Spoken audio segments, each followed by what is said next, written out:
مثل ہے جہان میں کنبہ حسین کا۔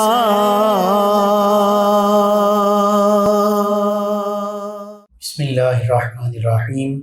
السلام علیکم ناظرین، 9 نیوز کے لائیو اسٹوڈیو سے محرم الحرام کی اسپیشل ٹرانسمیشن افضل ہے کل جہان سے گھرانہ حسین کا کے عنوان کے ساتھ آپ کی خدمت میں حاضر ہے آپ کا میزبان محمد لقمان رضا۔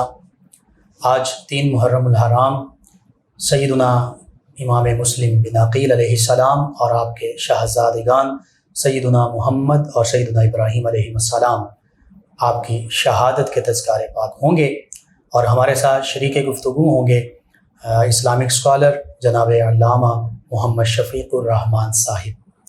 اہل بیت اطہار علیہ السلام کی عظمت، رفعت اور شان قرآن مجید فرقان حمید میں اللہ سبحانہ و تعالی نے بیان فرمائی، اور خود میرے آپ کے ہم سب کے آقا و مولا صلی اللہ علیہ وآلہ وسلم نے بھی اس گھرانے کی عظمت، رفعت اور شان کے تذکرے فرمائے۔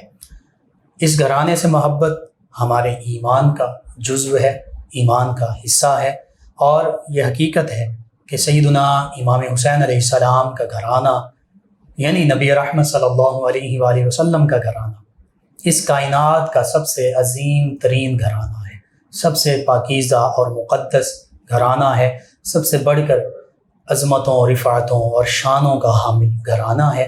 آج اسی گھرانے میں سے عظیم ہستیوں کی شہادتوں کے تذکار ہوں گے۔ اس حوالے سے میں اپنے مہمان جناب علامہ محمد شفیق الرحمان صاحب سے یہ پوچھنا چاہوں گا، اور یہ میرا پہلا سوال ہوگا خصوصاً اپنے ناظرین کی رہنمائی کے لیے اور ان تک ان عظیم ہستیوں کے تذکار پاک پہنچانے کے لیے کہ سیدنا امام مسلم بن عقیل علیہ السلام اور آپ کے شہزادگان، ان کا خاندانی پس منظر اور ان کا ابتدائی تعارف جو ہے وہ ہمیں بیان فرما دیجیے۔ بسم اللہ الرحمن الرحیم۔ الصلاۃ والسلام علیک یا سیدی یا رسول اللہ وعلی آلک واصحابک یا سیدی یا حبیب اللہ۔ اعلیٰ حضرت عظیم المرتبت مجدد دین و ملت کشت عشق رسالت امام احمد رضا خان علیہ رحمۃ الرحمن، آپ نے حضور علیہ الصلاۃ والسلام کے گھرانے کے بارے میں بڑی ہی خوبصورت بات کہی ہے کہ تیری نسل پاک میں ہے بچہ بچہ نور کا، تو ہے عین نور تیرا سب گھرانہ نور کا۔ حضور علیہ الصلاۃ والسلام کے گھرانے کے جس ہستی کو بھی دیکھیں وہ نور علی نور ہے، ایک علیحدہ پہچان ہے، ایک علیحدہ ان کی شان ہے، اور ایک علیحدہ کردار ہے، اور اس گھرانے کے شہزادے بھی مہکتے ہوئے پھول ہیں۔ تو ایسے ہے کہ جیسے چاند جو ہے وہ زمین پر آ گیا ہے۔ انہی میں سے آپ کے شفیق چچا حضرت ابو طالب، آپ کے 4 شہزادے تھے، ان میں سے بڑے جو تھے وہ طالب تھے، جس کی وجہ سے آپ کو ابو طالب کہا جاتا ہے۔ اسی طرح جعفر طیار اور حضرت عقیل اور مولانا مرزا شیر خدا کرم اللہ تعالیٰ وجہ الکریم ہے۔ تو حضرت جعفر طیار رضی اللہ تعالیٰ عنہ، ان کے بارے میں بڑی خوبصورت بات ہے۔ تو آپ کو جو ہے وہ طیار کیوں کہا جاتا ہے؟ تو یہ ایک بڑا ایمان افروز واقعہ ہے کہ جب آپ کی شہادت ہوئی تو اس وقت آپ گھر میں تشریف لائے تو آپ کی زوجہ محترمہ کی آنکھوں میں آنسو تھے، تو وہ عرض کرنے لگیں یا رسول اللہ آج بچے یتیم ہو گئے ہیں، جعفر کا سایہ سر سے اٹھ گیا ہے۔ تو حضور علیہ الصلوۃ والسلام نے ایک ہی جملہ ارشاد فرمایا میرے ہوتے ہوئے پریشان ہونے کی ضرورت نہیں ہے۔ تو جب حضور نے فرما دیا تو سارے غم دور ہو گئے۔ اس وقت حضور نے ارشاد فرمایا تھا کہ میرا جو جعفر ہے وہ میدان جنگ میں لڑتے لڑتے اس کے دونوں بازو کٹ گئے تھے، تو اللہ تعالیٰ نے ان کو دونوں پر لگا دیے ہیں، وہ جنت میں جدھر جی چاہتا ہے ادھر ہی وہ اڑان بھرتے ہیں، اس لیے ان کو جعفر طیار کہا جاتا ہے۔ اور پھر اسی طرح جو ہے وہ حضرت مسلم بن عقیل جو ہے یہ حضرت عقیل کے صاحبزادے ہیں۔ آپ کی شادی کے بارے میں مختلف اقوال آتے ہیں، لیکن صحیح ترین جو قول ہے وہ یہی ہے کہ مولانا مرزا شیر خدا کرم اللہ تعالی وجہ الکریم، آپ کی جو صاحبزادی ہیں حضرت غازی عباس علمدار، ان کی صغیر بہن کے ساتھ آپ کا نکاح ہوا تھا۔ دوسری جو ہے ایک روایت ہے اس کے اندر یہ بھی کہتا ہے کہ ان کا نام رقیہ ہے، اور یہ مولا علی کائنات شیر خدا کرم اللہ تعالی وجہ الکریم کی ایک اور زوجہ تھیں جن کا نام ام حبیبہ بنت ربیع ہے. تو یہ ان کے بطن میں سے جو تھے سیدنا مسلم بن عقیل. جی مسلم بن عقیل جو ہے جس لڑکی کے ساتھ ان کی شادی ہوئی تھی، یہ ان کے بارے میں ہے. تو اسی طرح اگر اس چیز کو دیکھا جائے تو یہ حضرت امام حسین علیہ السلام ان کے چچا کے صاحبزادے بھی ہیں، چچا زاد بھائی. جی چچا زاد بھائی کہہ لیں، ٹھیک ہے. اور ان کے ساتھ ایک بڑی نسبت ہے اور پیار اور محبت ہے. اور مزید یہ ہے کہ جس طرح حضرت امام حسن اور حضرت امام حسین رضی اللہ تعالیٰ عنہما ان کے اوپر صدقہ حرام ہے، اسی طرح آل جعفر اور آل عقیل ان پر بھی صدقہ جو ہے وہ حرام قرار یعنی یہ بھی اہل بیت اطہار میں شامل ہیں. جی شامل ہیں، بالکل یہ بھی اہل بیت اطہار کے اندر بالکل شامل ہیں. سبحان اللہ. یعنی سیدنا مسلم بن عقیل علیہ السلام یہ چچا زاد بھائی ہیں امام علی مقام علیہ السلام کے. اور پھر ایک اور طریقے سے دیکھا جائے تو پھر ان کے شہزادے مسلم بن عقیل علیہ السلام کے شہزادے سیدنا امام علی مقام علیہ السلام کے بھتیجے بھی بنے چچا زاد بھائی ہونے کے ناطے سے. تو اتنا قریبی تعلق ہے ان عظیم ہستیوں کا آپس میں. تو علامہ صاحب یہاں پر چونکہ سیدنا امام مسلم بن عقیل علیہ السلام انہوں نے بھی شہادت کا بلند مقام پایا، ان کے شہزادوں نے بھی. تو سیدنا امام مسلم بن عقیل علیہ السلام جو ہیں یہ کوفہ کی جانب کیسے روانہ ہوئے، کن ہستی نے ان کو روانہ کیا، ان کے کوفہ کی جانب روانہ ہونے کا مقصد کیا تھا، ان کی کوفہ میں تشریف آوری کیسے ہوئی، کوفہ میں کیا حالات اور واقعات پیش آئے. پہلے میں چاہوں گا کہ سیدنا مسلم بن عقیل علیہ السلام ان پر آپ گفتگو فرمائیں. جی حضرت مسلم بن عقیل رضی اللہ تعالیٰ عنہ جو ہیں وہ حضرت امام حسین رضی اللہ تعالیٰ عنہ آپ کے حکم پر اس وجہ سے کوفہ کی طرف روانہ ہوئے کہ بہت سارے کوفیوں نے حضرت امام حسین علیہ السلام کو خطوط لکھے تھے جس کے اندر باقاعدہ طور پر یہ لکھا ہوا تھا کہ آپ یہاں پر تشریف لے کر آئیں اور ہم آپ کی بیعت کرنے کو تیار ہیں. وجہ کیا ہے؟ وجہ یہ ہے کہ یزید اور اس کے جتنے بھی حامی ہیں وہ رایا پر ظلم و ستم کر رہے ہیں، انصاف کا بول بالا نہیں ہو رہا، ہر بندہ جو ہے وہ پریشان ہے. اس لحاظ سے پھر آپ نے جب بہت سارے خطوط دیکھے تو پھر ان کا جواب دینے کی بجائے آپ نے حضرت مسلم بن عقیل کو نمائندہ بنا کر اپنا نمائندہ کہہ لیں یا قاصد کہہ لیں، جی اپنا سفیر کہہ لیں، ان کو جو ہے وہ نمائندہ بنا کر کوفہ کی طرف روانہ کیا اور کہا کہ آپ جا کر سارے حالات و واقعات کا جائزہ لیں. سارے حالات و واقعات کا جب جائزہ لیں گے، جب یہ بات پکی ہو جائے گی کہ لوگ جو ہیں وہ واقعہ ہی چاہتے ہیں کہ ہماری بیعت کی جائے، صرف ہمیں اس چیز کی ضرورت نہیں ہے، صرف عوام کی فلاح و بہبود کے لیے، انصاف کا بول بالا کرنے کے لیے، ظلم و ستم کے پہاڑ توڑنے کے لیے جو ہے اس کو ظلم و ستم کو ختم کرنے کے لیے، اور ایک عام بندہ جو ہے وہ اس کی پرواز کو اونچا کرنے کے لیے کہ تاکہ کسی قسم کی اس کو پریشانی نہ ہو. تو جو مشن میرے بابا جان کا تھا مولا مرزا شیر خدا کا، جو مشن میرے نانا جان کا تھا حضور علیہ الصلوۃ والسلام کا، اس کو لے کر ہم آگے چلیں. ہمیں بادشاہت یا خلافت کی ذاتی طور پر ضرورت نہیں ہے، عوام کی فلاح کے لیے ہم کام کرنا چاہتے ہیں. وہاں پر حالات کا جائزہ لیجئے کہ اگر لوگ ہمارے حامی ہیں تو پھر جو ہے وہ آپ مجھے خط لکھیے اور پھر میں جو ہے وہاں پر تشریف لے آؤں گا، تو پھر بعد میں بیعت کا سلسلہ شروع ہو جائے گا. چنانچہ پھر وہ شروع ہوا، آپ روانہ ہوئے. سب سے پہلے جو تھا وہ آپ کی سیرت آپ اکیلے تشریف لے گئے تھے کوفہ کی؟ نہیں بالکل نہیں، یہ ابھی میں عرض کرنے لگا ہوں کہ آپ ظاہری بات ہے کہ آپ کی زندگیوں سے ہمیں یہ بھی سبق ملتا ہے، خصوصاً مدینہ شریف کے جو لوگ رہنے والے ہیں ان کے لیے یہ بڑا ہی قسمت والا کہہ لیں کہ ایک پہلو ہے کہ جب بھی کسی نیک کام کے ارادے کے لیے نکلیں تو سب سے پہلے روضہ رسول پر حاضری دیں. حضرت مسلم بن عقیل جو تھے وہ جب وہاں سے روانہ ہوئے تو آپ نے سب سے پہلے حضور علیہ الصلوۃ والسلام کے روضہ اقدس پر حاضری دی. آپ صرف اکیلے نہیں تھے، آپ کے دو صاحبزادے بھی تھے. ایک کا نام بڑے صاحبزادے کا نام محمد، اور امام تبری کے مطابق ان کی عمر مبارک جو تھی وہ 6 برس تھی. اور چھوٹے جو صاحبزادے تھے ان کا نام تھا ابراہیم، ان کی عمر مبارک جو تھی وہ 4 سال تھی. دونوں شہزادے تھے ان کے حضرت مسلم بن عقیل کے، آپ کو ان سے بہت ہی زیادہ انس اور پیار و محبت تھا اور ان کی جدائی برداشت نہیں تھی. آپ نے ان کو بھی ساتھ لے لیا اور جا کر روضہ رسول پر حاضری دی اور پھر آپ نے وہاں سے حضور علیہ الصلوۃ والسلام سے کہنے کی اجازت لی تو وہاں سے آپ اپنے بیٹوں کو لے کر کوفہ کی طرف روانہ ہو گئے. سبحان اللہ. راستے کے اندر جگہ جگہ مصائب و آلام سے گزرتے گزرتے صرف لوگوں کی فلاح کے لیے آپ جب کوفہ کی سرزمین پر آپ نے قدم رکھا لوگوں نے آپ کا پرتپاک استقبال کیا. ٹھیک ہے. والہانہ استقبال کیا، بلکہ ان کو یہ لگ رہا تھا کہ جیسے مولا حسین علیہ السلام آپ تشریف لے آئے ہیں.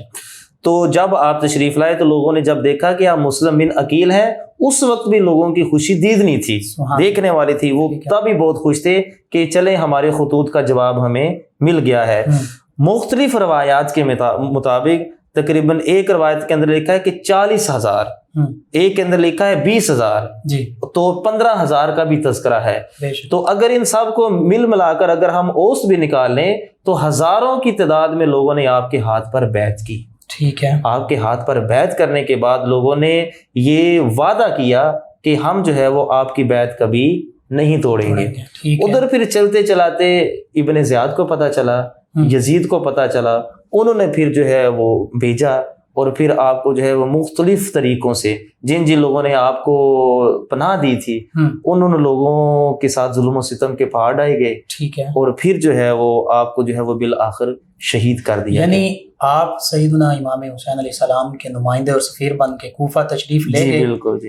شروع میں کوفی لوگوں نے بیعت بھی کی، جی بالکل، آپ کے پیچھے نمازیں بھی پڑھی. جی بالکل. لیکن جب ابن زیاد آتا ہے، جی ابن زیاد جب آتا ہے، جب اس نے خطبہ دیا، لوگوں کو ڈرایا دھمکایا، خوف زدہ کیا، تو بجائے اس کے کہ لوگوں کی تعداد زیادہ تھی، اگر ان کے دلوں کے اندر کامل محبت ہوتی تو وہ مر مٹنے کے لیے تیار ہو جاتے. لیکن وہ یزید اور ابن زیاد کا جو نمائندہ تھا اس کے ظلم سے، اس کے خوف سے انہوں نے سب نے بیک ہو کر جو ہے وہ مسلم بن عقیل کی بیعت کو توڑ دیا. تو جب آپ ظہر کی نماز پڑھنے کے لیے آئے تو بڑا یہ ایک دردناک واقعہ ہے اور دل خون کے آنسو ہوتا ہے. ناظرین، بندہ اس بات کا تصور بھی نہیں کر سکتا ہے کہ دیکھیے کہ جب آپ تشریف لائے تھے اگر اوسط بھی نکالیں تو اس وقت تقریباً 25,000 کے قریب لوگوں نے آپ کی بیعت کی. 25,000 کے ایک بہت بڑا ہجوم ہوتا ہے، بہت بڑا مجمع ہوتا ہے 25,000 کا. لیکن جب ابن زیاد نے لوگوں کو ڈرایا دھمکایا تو کوفیوں نے اتنی بھی وفا نہیں کی کہ چلو 25,000 میں سے 25 بندے آپ کے ساتھ کھڑے ہو جاتے. سب نے آپ کی بیعت کو توڑ دیا اور سب نے آپ کا ساتھ چھوڑ دیا. ہوا یہ کہ جب آپ ظہر کی نماز پڑھنے کے لیے مسجد میں تشریف لے کر آئے تو آپ نے دیکھا کہ مسجد کے اندر کوئی نمازی نہیں ہے. آپ اکیلے نے نماز ادا کی. ایک لڑکے کو آپ نے پوچھا کہ لوگ نماز پڑھنے کے لیے کیوں نہیں آ رہے ہیں؟ تو انہوں نے کہا جی اس لیے کہ ابن زیاد ملعون نے جو ہے وہ ڈرایا دھمکایا ہے، لہٰذا آپ کی بیعت توڑ دی گئی ہے. تو اس وقت آپ نے مدینہ شریف کی طرف رخ کر کے ایک لمبی آہ بھری اور آپ نے کہا کہ یا رسول اللہ آج ہمارے ساتھ پھر بے وفائی ہو گئی ہے. اہل بیت جی صدا لگاتے ہیں صحابہ کرام جی بالکل. اور آپ کا پھر شہادت کا المناک واقعہ کیسے پیش آیا؟ آپ کی شہادت جو ہے جو وہ اس کے متعلق جو مختصر جو ہے وہ میں یہ بیان کرنا چاہوں گا کہ مختلف لوگوں نے آپ کو پناہ دی. تو بالآخر یزید نے ابن زیاد کو یہ خط لکھا کہ یا تو ان کو زندہ گرفتار کر لیا جائے، ٹھیک ہے، یا ان سے بیعت لی جائے. اگر یہ دونوں کام نہیں ہیں تو ان کا سر قلم کر کے میرے پاس بھیج دیا جائے. بہت سارے لوگ ایسے تھے جن کے اندر حضرت نعمان بن بشیر بھی تھے. تو وہ اس وقت گورنر بھی تھے کوفہ کے، لیکن ان کو معزول کر دیا گیا تھا صرف اسی وجہ سے کہ انہوں نے مسلم بن عقیل کا ساتھ کیوں دیا ہے. تو ابن زیاد نے ان کی جگہ گورنر جو ہے وہ گورنر کا عہدہ سنبھالا اور ان کو معزول کر دیا. مختلف لوگوں نے آپ کے ساتھ وفا کی، لیکن بالآخر کیا ہوا کہ لوگوں نے آپ کے ساتھ بے وفائی کرتے کرتے آپ کو جو ہے وہ ابن زیاد کے حوالے کر دیا. اس وقت آپ بڑی جواں مردی کے ساتھ لڑے، سبحان اللہ، بہت جواں مردی کے ساتھ. آخر جواں مردی کے ساتھ کس طرح نہ لڑتے؟ آخر خاندان تو حیدری ہے نا، بے شک جناب ابو طالب کا گھرانہ ہے نا، خون تو پھر اسی طرح جوش مارتا ہے کہ جس طرح آپ کے والد محترم بہت بڑے بہادر تھے حضرت عقیل، اسی طرح آپ کے چچا جان اور پھر مولا مرتضیٰ شیر خدا کرم اللہ تعالیٰ وجہ الکریم، آپ بڑی جوان مردی کے ساتھ لڑے اور بہت سارے یزیدیوں کو آپ نے جہنم واصل کیا. آپ نے کہا کہ ہم نہ بیعت کریں گے جی، نہ ہم سرنڈر ہوں گے جی، اور نہ ہم گرفتاری دیں گے، ٹھیک ہے، بلکہ شہادت جو ہے وہ ہمارے گھرانے کا ایک وصف ہے. سبحان اللہ. ہم شہادت قبول کرنے کے لیے تیار ہیں لیکن غلامی قبول کرنے کے لیے تیار نہیں حق ہیں. پر جان دے دیں، حق پر جان دے دیں گے، باطل کا ساتھ کبھی نہیں دیں سبحان گے. اللہ. جب یہ بات ہوئی تو پھر ابن زیاد نے ایک بہت بڑا لشکر، اب دیکھیں ایک شیر تھا ان کے درمیان میں، بہت بڑا لشکر لیا اور بہت بڑا لشکر لینے کے بعد آپ کو گھیرے میں لے لیا اور گھیرے میں لینے کے بعد پھر آپ کو بے دردی سے شہید کر دیا گیا اور آپ کا سر قلم کر دیا گیا.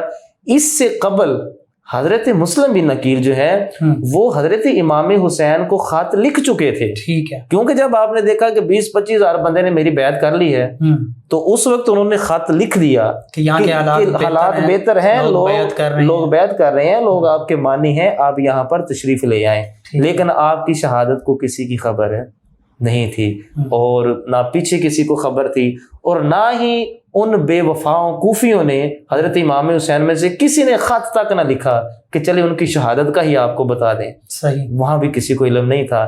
آپ نے اپنے جو 2 شہزادے تھے، ننھے منھے شہزادے، جب حالات زیادہ غضبناک صورتحال اختیار کر گئے تو اس وقت آپ نے اپنے دونوں شہزادگان کو، ایک قاضی شریح تھے، ان کو آپ نے حکم دیا کہ آپ میرے بچوں کی حفاظت کیجئے گا اگر مجھے شہید کر دیا گیا، اور پھر ان کو باحفاظت مدینہ شریف انشاءاللہ اس پہ بھی بات ہوگی. جی انشاءاللہ. ناظرین، سیدنا امام مسلم بن عقیل علیہ السلام آپ کی کوفہ کی جانب تشریف آوری، کوفیوں کا شروع میں بیعت کرنا، بعد میں ابن زیاد کے گورنر بن جانے پر کوفیوں کا پیچھے ہٹ جانا اور بے وفائی کرنا، جفا کرنا، اور پھر یہاں تک کہ سیدنا امام مسلم بن عقیل علیہ السلام کے المناک شہادت کا رونما ہونا، یہ تاریخ اسلام اور تاریخ انسانی کا ایک ایسا واقعہ جس سے یہ پتہ چلتا ہے کہ ان عظیم ہستیوں نے حق کی خاطر اپنی جان قربان کر دی لیکن باطل کا ساتھ نہیں دیا.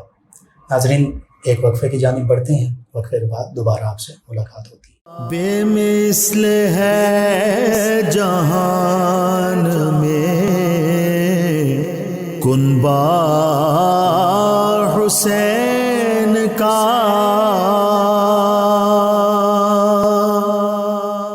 جی ناظرین، 9 نیوز کے لائیو اسٹوڈیو سے ایک مرتبہ پھر آپ کی خدمت میں حاضر ہیں. آج 3 محرم الحرام اور 9 نیوز کے لائیو اسٹوڈیو سے محرم الحرام کی اسپیشل ٹرانسمیشن افضل ہے کل جہان سے گھرانہ حسین کا آپ کی خدمت میں پیش کی جا رہی ہیں.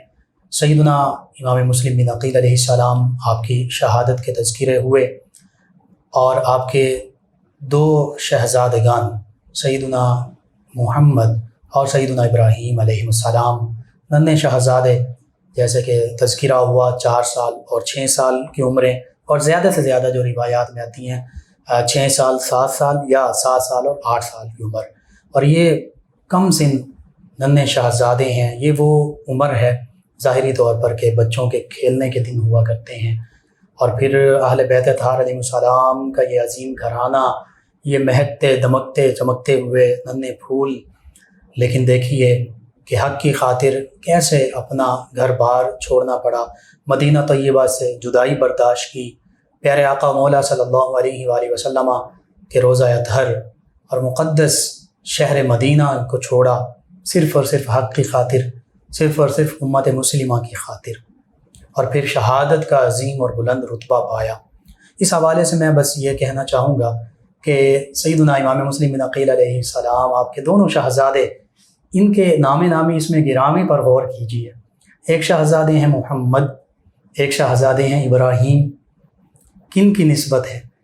محمد نبی کریم صلی اللہ علیہ وآلہ وسلم کے اسم مبارکہ ہے صلی اللہ علیہ وآلہ وسلم، اور نبی کریم رؤوف الرحیم علیہ الصلاۃ والتسلیم امام الانبیاء والمرسلین ہیں، خاتم الانبیاء والمرسلین ہیں، خاتم النبیین ہیں، خاتم المرسلین ہیں، سید الاولین والآخرین ہیں، کائنات کے سردار ہیں، تمام انبیاء و مرسلین علیہ الصلاۃ والتسلیم کے سردار ہیں. اور دوسری جانب سیدنا ابراہیم علیہ السلام کے ساتھ نسبت اور دوسرے شہزادے کا اسم گرامی ابراہیم ہے. اور ابراہیم علیہ السلام جد الانبیاء ہیں، جد الانبیاء والمرسلین ہیں. تو ایسی عظیم نسبتیں رکھنے والے یہ دو ننھے شہزادے، ان کو بھی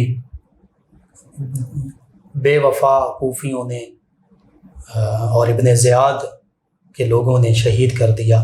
کیا کائنات میں، کیا تاریخ اسلام، نہ صرف تاریخ اسلام بلکہ تاریخ انسانی میں کبھی ایسا ہوا کہ بے گناہ معصوم ننھے بچوں کو یوں بے دردی کے ساتھ شہید کر دیا جائے؟ یہ اسی عظیم گھرانے کا خاصہ ہے کہ اپنا گھر بار، مال و جان، سب کچھ دین حق کی خاطر، اللہ اور اللہ کے پیارے حبیب صلی اللہ علیہ وآلہ وسلم کی خاطر لٹا دیتے ہیں. جی ناظرین، ہمارے معزز مہمان جناب علامہ محمد شفیق الرحمان صاحب ہمارے ساتھ شریک گفتگو ہیں. میں ان سے یہ پوچھنا چاہوں گا کہ شہزادگان مسلم بن عقیل علیہ السلام، جی، آپ کے عظمت رفت ان ہستیوں کی وراء الورا، ان کے تذکار پاک اور خصوصاً ان کی شہادت میں اور ان کی خدمت میں چند محبان اہل بیت، انہوں نے خدمت بھی کی، تعاون بھی کیا، محبت بھی کی، کوشش بھی کی. یہ واقعات جو تسلسل کے ساتھ خصوصاً قاضی شریح سے ہی شروع ہوتے ہیں، تو قاضی شریح کے پاس کیسے پہنچے، انہوں نے ان کے ساتھ کیسے محبت کا ایک رویہ اپنایا، اس پر ہمارے ناظرین کی رہنمائی فرمائیں. میں یہاں پر ناظرین کو یہ بات بتانا چاہتا ہوں کہ واقعہ کربلا کے اندر جہاں پر جوانوں کی شہادت ہے، وہاں پر شیرخوار بچوں اور خصوصاً نابالغ بچوں کی شہادت نے بھی ایک اپنا رنگ دکھایا ہے. بے شک. ایک تو یہ جوڑی تھی جو حضرت مسلم بن عقیل رضی اللہ تعالی عنہ کی شہزادوں کی تھی، بے شک. اور ایک جوڑی سیدہ زینب سلام علیہا ان کے شہزادوں ام محمد کی تھی. اور یہ دیکھیں کتنا دردناک تھا کہ یزیدیوں نے اس مقدس گھرانے کے چھوٹے بچوں کو بھی نہیں چھوڑا ہے. وہ دراصل اس گھرانے کو معاذ اللہ مٹھانا چاہتے تھے، لیکن یہ گھرانہ قیامت تک آباد اور شاد رہنا ہے، کیونکہ حضور علیہ الصلوۃ والسلام نے فرمایا تھا کل قیامت والے دن سب کا حسب نسب ختم ہو جائے گا، لیکن میرا نسب اسی طرح قائم رہے گا.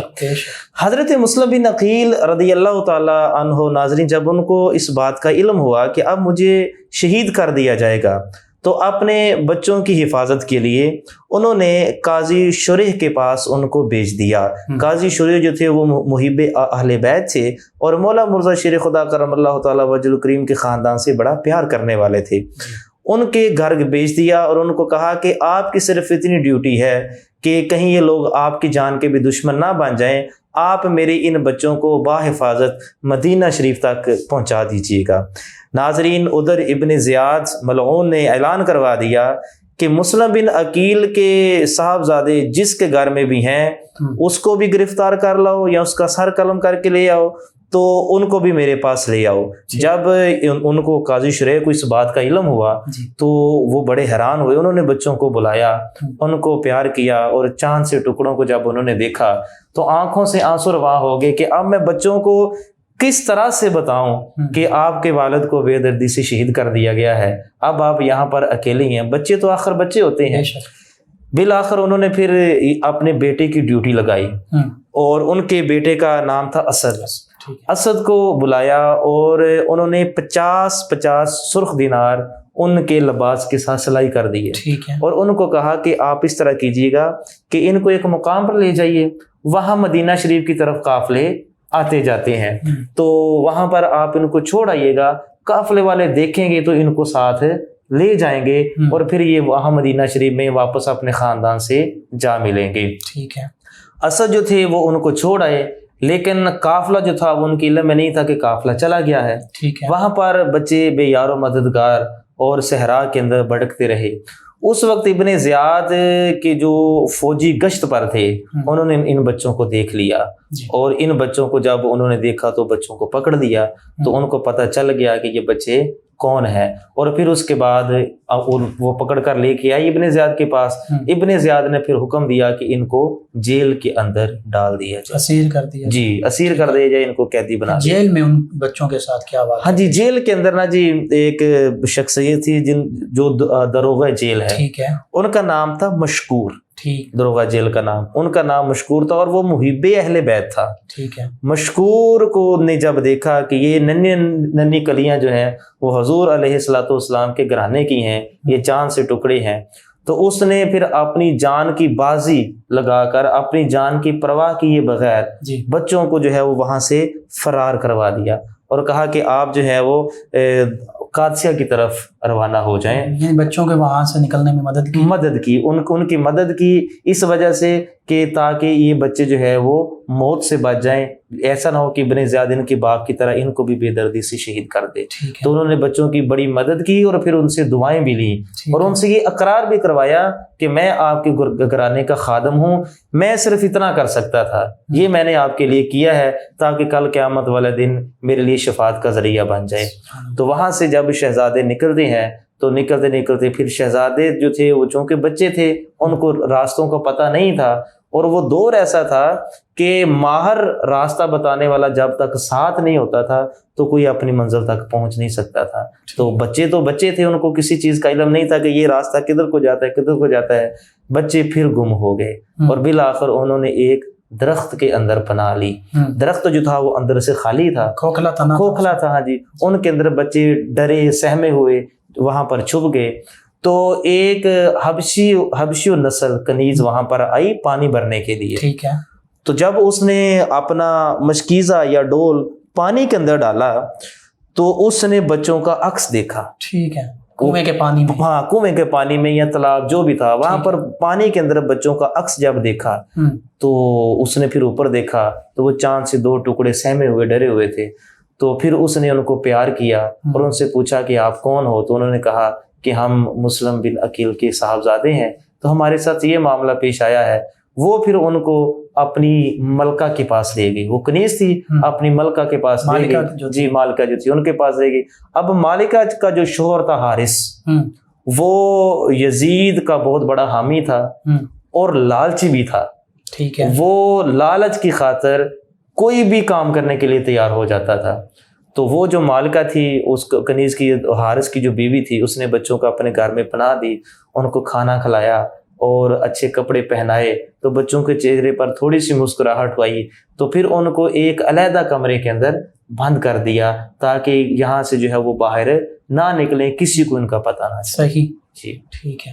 اور پھر یہ شہزادے چونکہ اس محب اہل بیت خاتون کے گھر میں ٹھہرے، جی اور حارث پورا دن ڈھونڈتا رہا. جی رات کو آیا، پھر ان کے ساتھ کیا معاملہ ہوا، اسے کیسے ان ہستیوں کا پتہ چل گیا، اور پھر ان کے شہادت کا جو واقعہ ہے وہ ہمارے ناظرین تک پہنچا. جی وہ پھر حارث جب گھر میں آیا نا جی تو گرد و غبار سے اس کا چہرہ جو ہے وہ اٹا ہوا تھا. ٹھیک ہے. سفر کی تھکاوٹ بھی بہت زیادہ تھی اس کو. اور وہ جیسے ہی گھر کے اندر آیا تو ان کی بیوی نے پوچھا کہ آج آپ اتنی رات کے لیٹ آئے ہیں تو کیا معاملہ ہے؟ تو اس نے کہا کہ میں آپ کو کیا بتاؤں کہ مسلم بن عقیل کے 2 صاحبزادے ہیں تو وہ یہاں پر کہیں گم ہو گئے ہیں. تو ابن زیاد نے کہا ہے کہ جو ان کو لے کر آئے گا میں اس کو بڑا انعام و اکرام دوں گا، اس کو بلکہ خلعت پہناؤں گا، خلعت کہہ لیں کہ شاہی جبہ اس کو دوں گا. ٹھیک ہے.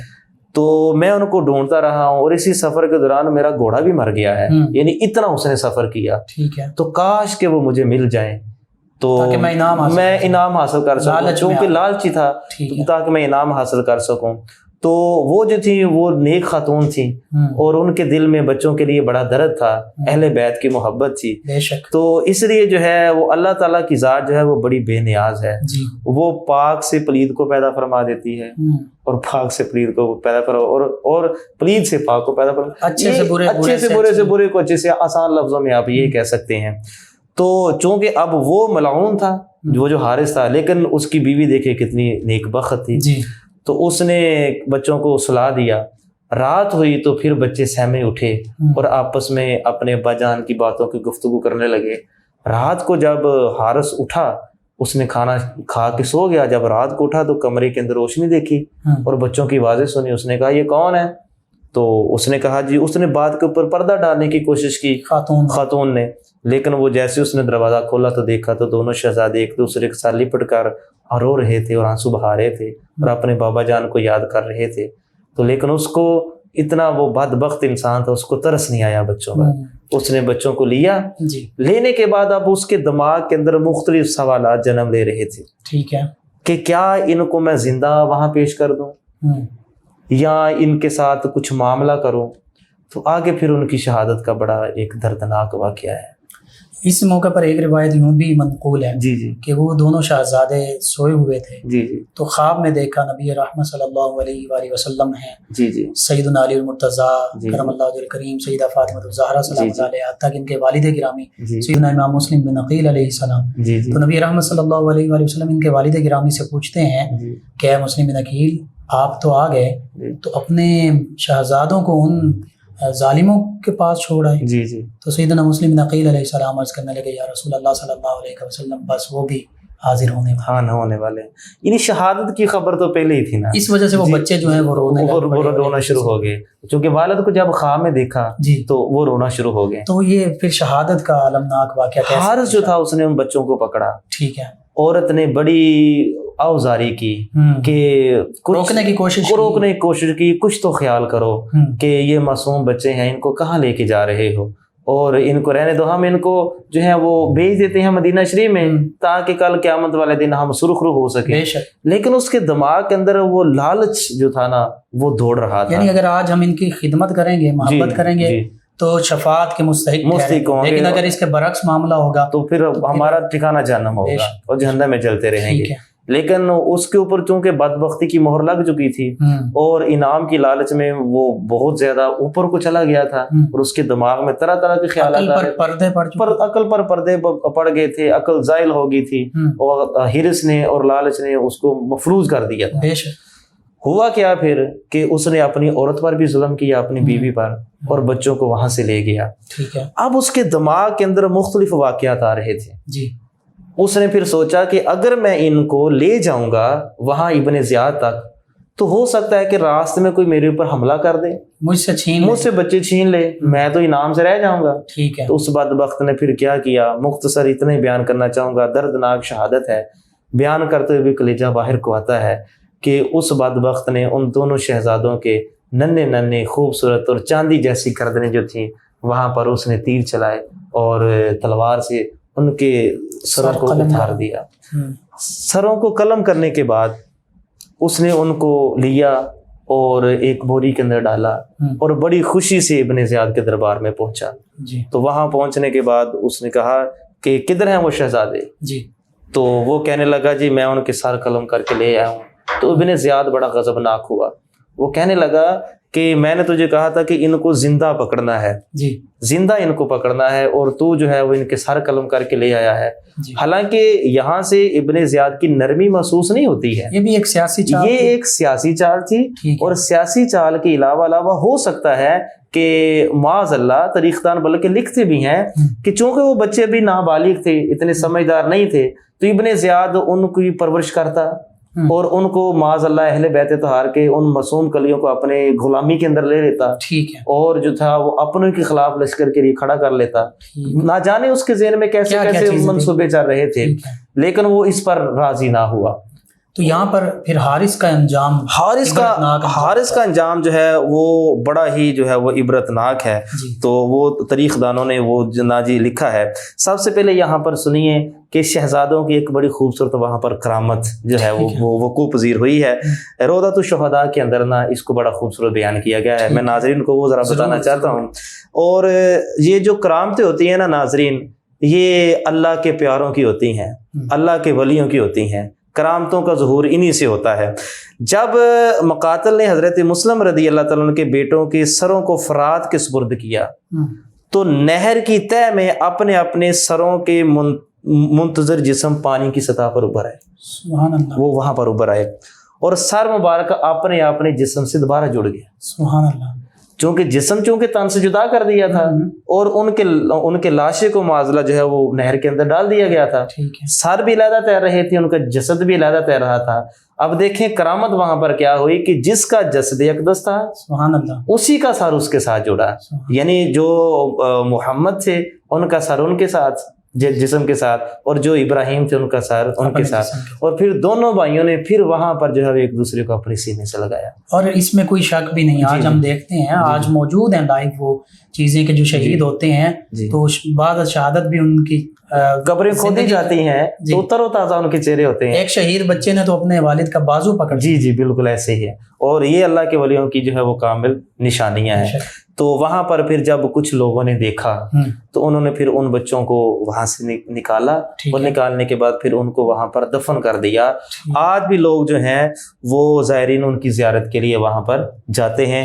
دریائے فرات کے کنارے پر ان کی قبر موجود ہے. حارث کا انجام، حارث ملعون جو تھا وہ اس کا جو ہے وہ بھی روضۃ الشہداء والوں نے اس کے انجام کے متعلق لکھا ہے کہ مقاتل نے اپنے غلاموں کو حکم دیا کہ اس لعنتی کے ہاتھ پاؤں کو کاٹ دیا جائے. اس کے ہاتھ پاؤں کو کاٹ دیا گیا ایک ایک کر کے اس کو دردناک موت دی گئی. اب مقاتل جو تھا وہ کوئی محب اہل بیت نہیں تھا، وہ تو ابن زیاد کا غلام تھا، جیسے ابن زیاد نے کہنا تھا اس نے ویسے ہی کرنا تھا. تو اس نے ایک ایک کر کے اس کے جسم کے عضو کو کاٹا. جب وہ بدبخت مر گیا تو دیکھیں کہ شہزادوں کی شہادت جو ہے وہ کیا رنگ لے کر آئی کہ جب اس کو پھر انہوں نے پانی کے اندر پھینک دیا. ٹھیک ہے، حارث کو تو پانی نے بھی اس کو قبول نہیں کیا، اس کو باہر پھینک دیا. پھر انہوں نے کئی مرتبہ یہ عمل دہرایا، ہر مرتبہ پانی ان کو پھینک دیتا تھا باہر. پھر انہوں نے کھدائی کی اور قبر بنا کر اس کو دفن کرنا چاہا، مٹی نے بھی اس کو قبول نہیں کیا. بے شک مٹی نے بھی اس کو باہر پھینک دیا. وہ کہنے لگے نہ اس کو پانی قبول کر رہا ہے نہ اس کو مٹی قبول کر رہی ہے، اب ہمیں کیا کرنا چاہیے. انہوں نے پھر تجویز دی کہ اب اس کو جو ہے وہ آگ لکڑیاں اکٹھی کی جائیں اور اس کو آگ لگا کر جلا دیا جائے، راکھ بنا دیا جائے. اب دیکھیں کہ جو دشمنان اہل بیت ہیں ان کا آخرت کے اندر تو دوزخ میں جلنا ہے ہی ہے، لیکن دنیا کے اندر بھی ان کو نہ پانی قبول کرتا ہے اور نہ ان کو مٹی قبول کرتی ہے. اس کی وجہ کیا ہے کہ یہ جو پانی ہے اور یہ جو مٹی ہے یہ بھی اسی گھرانے کا صدقہ ہے. جس مٹی پر ہم رہ رہے ہیں، اپنی زندگیاں بسر کر رہے ہیں، جن مٹی سے ہم اپنے اناج کھاتے ہیں، پھل طرح طرح کے کھاتے ہیں، سبزیاں کھاتے ہیں، یہ بھی انہی کا صدقہ ہے. اور وہ جو پانی ہم پیتے ہیں جس سے ہمیں توانائی ملتی ہے وہ بھی اسی گھرانے کا صدقہ ہے. بے شک، اس میں کوئی شک نہیں. ناظرین، آج وہ پانی بھی تو سیدنا غازی عباس علمدار علیہ السلام آپ کے مزار کی جانب بڑھتا ہے اور بے چین ہے، بے قرار ہے. اور یہ ساری کائنات نبی کریم رؤوف الرحیم علیہ الصلوۃ والتسلیم کی غلام ہے. اور جو نبی کریم صلی اللہ علیہ وآلہ وسلم کی غلام ہیں، یہ کائنات اس میں مٹی پانی ہر چیز شامل ہے، آپ کے گھرانے کی بھی غلام ہے. ناظرین، سیدنا امام مسلم بن عقیل اور آپ کے شہزادگان کی المناک شہادت آج ہمیں یہی بتاتی ہے کہ حق کے لیے جو بھی قربانی دینی پڑے، اپنی ہر چیز قربان کر دو، لیکن باطل کا ساتھ نہ دو، حق کا ساتھ دو. بس اللہ سبحانہ وتعالی ہماری اس کاوش کو اپنی بارگاہ میں قبول فرمائے. آخر میں علامہ شفیق الرحمان صاحب سے ملتمس ہوں کہ اللہ کی بارگاہ میں دعا کے لیے ہاتھ اٹھا دیجیے، دعا فرما دیجیے. بسم اللہ الرحمن الرحیم. اللہم صلی علی سیدنا و مولانا محمد وعلی آلہ و اصحابہ و اہل بیتہ اجمعین. یا مالک کریم، آج ہم نے حضور علیہ الصلوۃ والسلام کے مقدس گھرانے کے شہزادوں کا ذکر خیر کیا، اسے اپنی پاک بارگاہ میں قبول و منظور فرما. یا باری تعالیٰ، ہم تیرا لاکھ لاکھ شکر ادا کرتے ہیں کہ تو نے ہمیں ایسی زبان عطا فرمائی ہے، ایسے ہمیں ذہن عطا فرمائے ہیں کہ ہم ان کا ذکر خیر کرتے ہیں تاکہ کل قیامت والے دن ہمارے لیے ذریعہ نجات بن جائے. یا مالک کریم، ان شہزادوں کے صدقے سے ہم سب کے صغیرہ کبیرہ گناہوں کو معاف فرما. یا مالک کریم، جتنے بھی بیمار ہیں ان کو شفائے کلی عطا فرما، مقروضوں کو قرض سے نجات اور خلاصی عطا فرما. یا مالک کریم، جو بے اولاد ہیں ان شہزادوں کے صدقے سے انہیں نیک صالح اولاد عطا فرما. جو صاحب اولاد ہیں ان کی اولاد کو نیک بنا.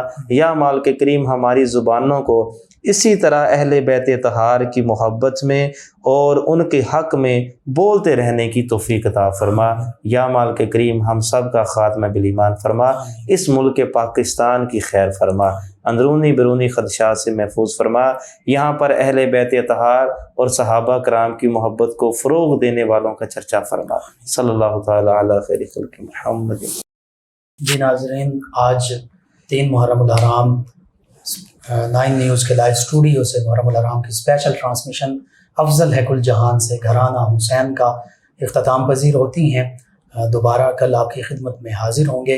اپنے میزبان کو اجازت دیجیے، ایک منقبت آپ کی سماعتوں کی نظر کرتے ہیں۔ اللہ نگہبان۔ بے مثل ہے جہان میں کنبہ حسین کا،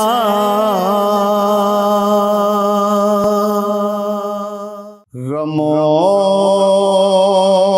سے بھرپور ہر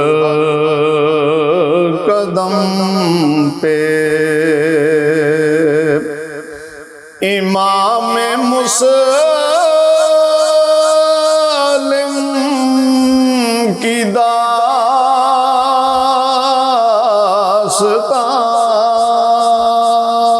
ہے، ملی خداوند کی بارگاہ سے، انہیں حیات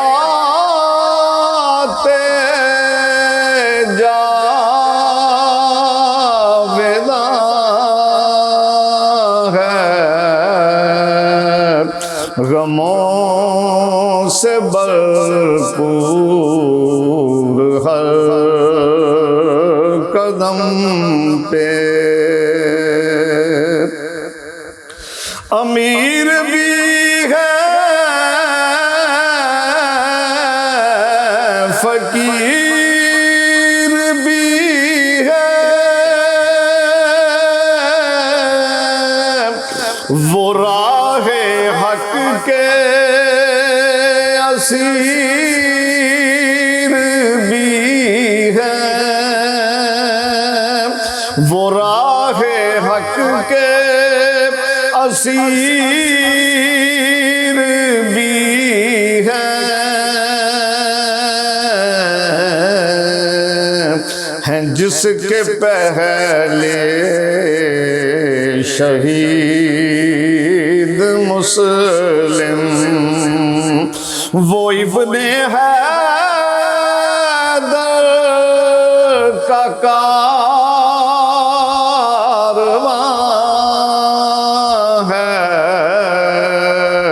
ہے جس کے پہلے شہید مسلم، انہیں نہ دنیا کی تھی ضرورت،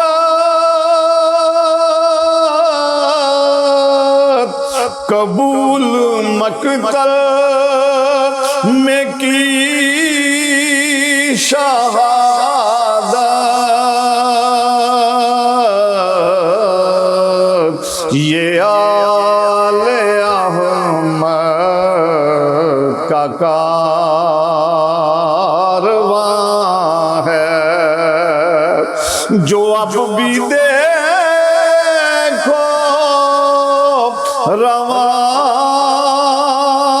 دواں ہے،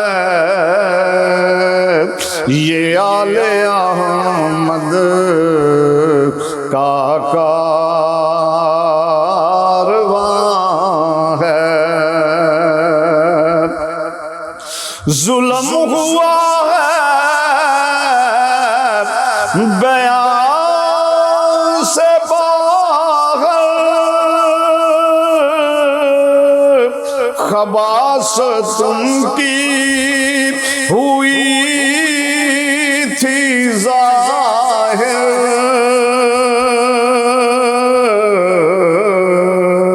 یہ عشق الفت ہماری آنکھوں سے اب بھی دیکھو رواں دواں ہے، یہ عشق الفت ہماری آنکھوں شبیہ ہے مولا علی ہے مسلم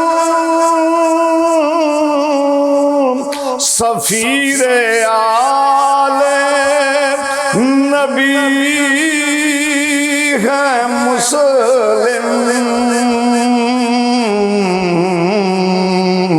وفا کے اجمل سالار اعظم وسعتوں کا وہ آسمان ہے غموں سے بھرپور ہر قدم پہ امام مسلم کی داستان ہے غموں سے بھرپور ہر قدم پہ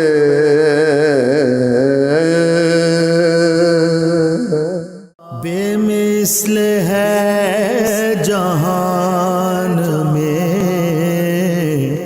کنبہ حسین کا